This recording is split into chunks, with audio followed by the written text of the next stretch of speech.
let's talk about Arrow and big casting that happened this last week. Casting that a lot of people were wondering who was it going to be once they confirmed the character was going to be on the show at Comic-Con, which is okay. What am I going to say here? I don't know what you're going to say. I'm going to say Ra's al Ghul right now. But half the people will say I'm wrong. Say it that way. Should I say it Ra's al Ghul? Yeah. Okay. But then we'll switch balance it out. We'll switch back and forth. Okay. So Ra's al Ghul, however you know how to pronounce it, has been cast for Arrow season 3, where we assume he'll be the main villain, or certainly a major part of the season. Wouldn't it be ridiculous if he wasn't? He's got to be. He's got to be. Yeah. I mean, like, who's going to be the bigger villain? Yeah. It's him. It's him. But anyway, there was a lot of speculation, a lot of fan both theories and dream wish lists.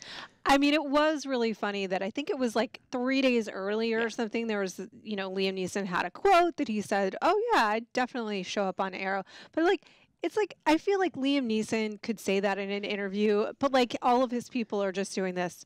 Yeah. Easy for him to say. Easy for him to say, but like, who knows what else he's right. contracted to do that's like a movie for 6 months. Look, let's forget the money aspect, even though that's huge. Let's say he agreed to take scale. But then there's the time, because which like we said, agents would never agree to let him take because scale, we assume he's the main villain for the season, which means you're basically committing him to whenever Arrow wraps its season, probably around April. Yeah. Liam Neeson is not committing to not take any major film roles from now until April. So for scale. Yeah, to do several episodes of Arrow. So for all the people who are like, why not Liam? Because people are like, he said he's willing to do it. I'm like, yeah. It's just. I remember reading that and being like, I could just see because they have teams with them during these interviews too, half the time, and the team's sitting there like, that's not going to happen. Look, I mean, to his credit, he's like, games for stuff, and I thought it was great that he reprised Qui-Gon on the Clone Wars. Yeah. But that involved him going into a voice recording booth. For a short period of time. Yes, for a short period of time. Like a couple of hours. Yeah, even though I think he was on 2 or 3 episodes across a couple years, by the way, even altogether, that was probably 3 hours of his life, if that, so, yeah. Because TV contracts, too, are so, like... Well, I guess not if he wasn't a series regular. Yeah, they wouldn't but that's own why him, but still. That's why they wouldn't do it. They would never do it. They need the commitment. So let's talk about the guy that Matt Nable, which is one of those castings that kind of ruins everything for everyone as far as in this case, all anyone could do is be mad it wasn't Liam Neeson because they don't really have preconceived notions of this guy very much. He was in Riddick. Yeah. And this is which I haven't seen. I did see Riddick, and I can just barely remember him. Okay. Yeah. So I mean. So you're saying he's the worst actor ever?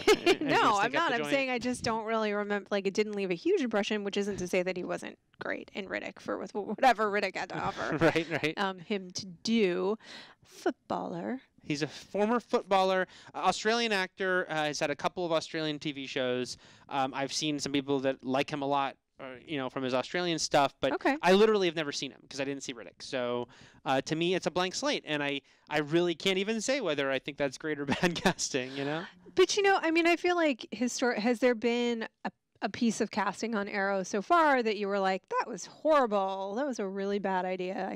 No, me neither. No, so. and some of them have been so cool.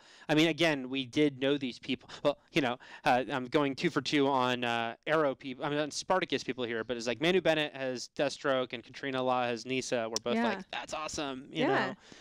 So, they've done a lot of great stuff as far as casting goes. They've really built up these characters a lot. There's some that need more work, like Thea needs some work, but I feel like the storyline they're giving her is pretty I feel like optimistic, I feel like for me, Thea, I think Thea's about to have a big turn and have a really interesting arc. For me, the one that I feel like Laurel needs some love this year. I feel like she needs some development. She definitely does, although I do feel at the end of season 2, I mean, you definitely saw a shift because there was the middle of the season, it was very hard to be on her side. I mean, even though it was like she's an addict and a lot of terrible things have happened to her, it was a very unlikable portrayal of the character for quite a while because she kept screwing up, kept lashing out at the characters we like. And so it was very like, I don't care. But so you could see at the end of the season, they cleaned her up. Yeah. They let her in on the secret, and it's like, Hosed okay. her down. Yeah, yes. I think they were trying to give her a clean slate, you know, let her in. Yeah, and so it's like now we can go into the new season and kind of see where we go with this character. Do you need her to become?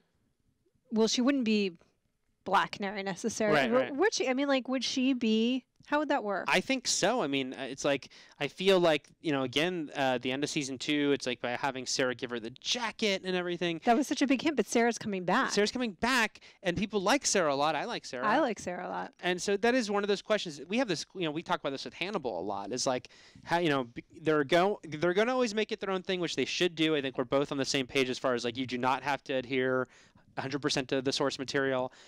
So yeah, that's one of those big questions. Like, could they decide that no, Laurel doesn't have to be Black Canary. We've got the Sarah character we invented, and she can fill that role. Yeah, I don't know. It'll be an interesting move if they do. I think that a lot of people would be disappointed if she isn't. Yeah, we'll see. But yeah, I'm very curious about Raz, Raish, whatever you call him, in season 3 of Arrow. It's going to be maybe that'll be the definitive moment. That will be, and we'll see. We were saying before we started recording this that they've already said that name so many different ways in their own adaptations through animated series and movies and TV shows. So it's whatever you want it to be, man.